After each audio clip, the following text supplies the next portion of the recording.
अंधेरे में गूंजती चीखें। भाग 1। हवेली की ओर एक यात्रा। गांव के लोग अक्सर हवेली के बारे में डरावनी बातें किया करते थे। यह हवेली अब खाली और वीरान पड़ी थी, लेकिन कभी यहाँ समृद्धि थी। कहते थे कि हवेली की दीवारें गूंजती थीं और उसकी खिड़कियों से अजीब आवाजें आती थी। लेकिन एक शाम जब 4 दोस्तों ने आपस में तय किया कि वे इन कहानियों का खंडन करेंगे, तो उन्हें नहीं पता था कि वे किस खौफनाक सत्य से सामना करने जा रहे थे। हम यहाँ साहसिक यात्रा पर आए हैं, कोई भूत प्रेत नहीं, आरव ने हंसते हुए कहा, लेकिन उसकी हंसी में भी एक हल्की सी काम थी। तुम सोच भी नहीं सकते कि हम किस खौफनाक जगह पर जाने जा रहे हैं, काव्या ने चिंतित होते हुए कहा। और राहुल ने एक दूसरे को देखा, जैसे वे दोनों एक अनकहे डर को महसूस कर रहे हों। हवेली के रास्ते पर चलने के साथ ही अंधेरा गहरा हो रहा था और हवा में एक ठंडक घुल रही थी। ये रास्ता तो जैसे खत्म ही नहीं हो रहा, काव्या ने बुदबुदाते हुए कहा। क्या तुम सबको नहीं लगता कि ये जगह अलग है? आरव ने चिढ़ाते हुए कहा। क्या तुम सब अब डरने लगे हो? देखो, कुछ नहीं होगा।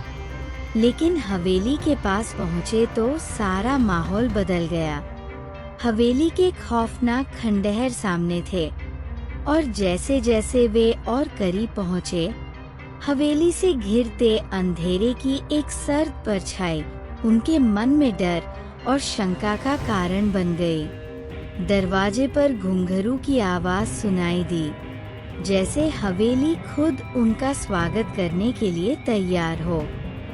यहाँ पर कुछ तो खौफनाक है, ने डरते हुए कहा, लेकिन फिर भी वे अंदर गए। भाग 2। हवेली में पहला कदम। जब वे हवेली के भीतर पहुँचे, तो जैसे उन्होंने अपनी आत्माओं को किसी भारी और घनी खामोशी में डुबो दिया था। हवेली में एक ठंडी हवा थी और दीवारों पर लटकते पुराने पर्दे हल्के हल्के हिल रहे थे। कमरे के भीतर एक अजीब सा सुगंध फैली हुई थी, जैसे मुरझाए फूलों की गंध। यहाँ का माहौल बहुत गमगीन है, काव्या ने गहरी सांस ली। क्या ये जगह सच में हमसे बात करना चाहती है? लेकिन आरव ने नकारते हुए कहा, ये सब पुरानी बातें हैं, कोई शैतान यहाँ नहीं है, हमें बस आगे बढ़ना चाहिए। जैसे जैसे वे हवेली के भीतर आगे बढ़े, चीजें और भी खौफनाक होती गई। दीवारों पर खून के छींटे और दरवाजों पर अजीब निशान थे। एक कमरे में, जहाँ पहले शाही दरबार हुआ करता था, एक भूतिया छाया उन्हें घेरने लगी। फिर एक गहरी खामोशी और अचानक से कमरे के अंदर से गूंजने वाली चिरपिंग आवाज सुनाई दी, जैसे दीवारें खुद बड़बड़ा रही हों। ये क्या था? राहुल की आवाज कांपते हुए निकली। उनके होंठ भी कांप रहे थे, लेकिन उसने खुद को संभालते हुए कहा, हमें इस सब को समझना होगा और जल्द से जल्द निकलना होगा।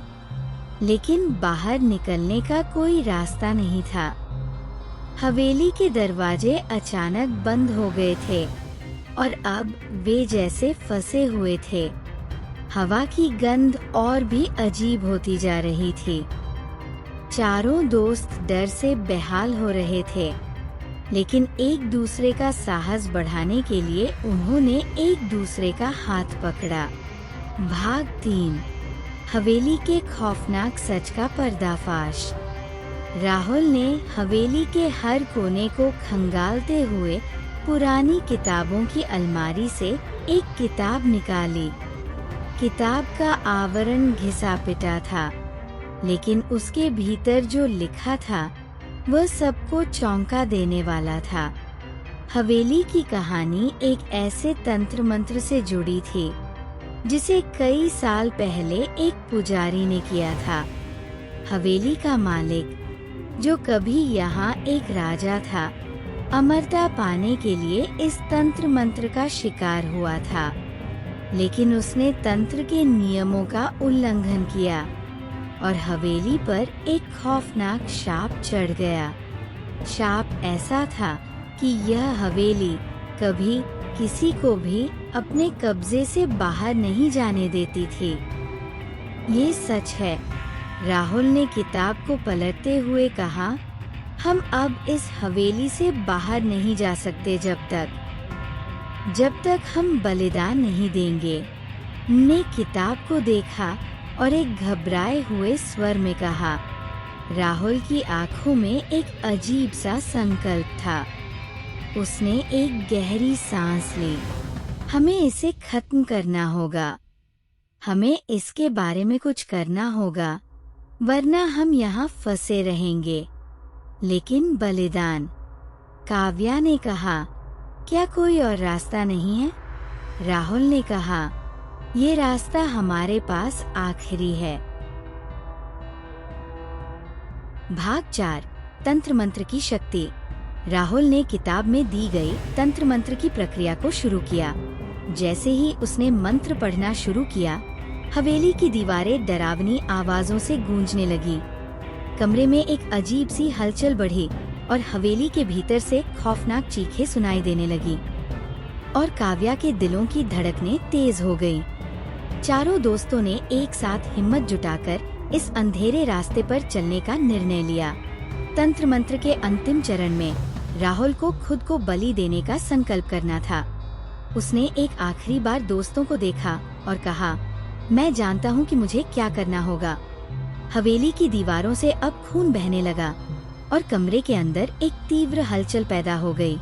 दीवारों पर बनी तंत्र मंत्र की आकृतियाँ अब जीवित लग रही थी। हवेली में हर कोने से एक चीख गूंज रही थी, जैसे हवेली का हर हिस्सा दर्द से कराह रहा हो। राहुल, रुको, ने चीखते हुए कहा, लेकिन राहुल ने आखिरी मंत्र उच्चारित किया। सभी ने अपनी आंखें बंद कर ली और फिर हवेली में गहरी खामोशी छा गई। हवेली का अंधेरा धीरे धीरे छटने लगा और चारों दोस्तों को महसूस हुआ कि अब हवेली का शाप टूट चुका था। भाग 5, हवेली की सच्चाई का खुलासा। हवेली के भीतर की शांति अब एक खौफनाक खालीपन में बदल चुकी थी। चारों दोस्त धीरे धीरे हवेली से बाहर निकल आए, लेकिन वे जानते थे कि राहुल की बलि ने उन्हें बचाया था। हवेली की दीवारों में अब कोई डर नहीं था, लेकिन उनके दिलों में हमेशा राहुल की याद रहेगी।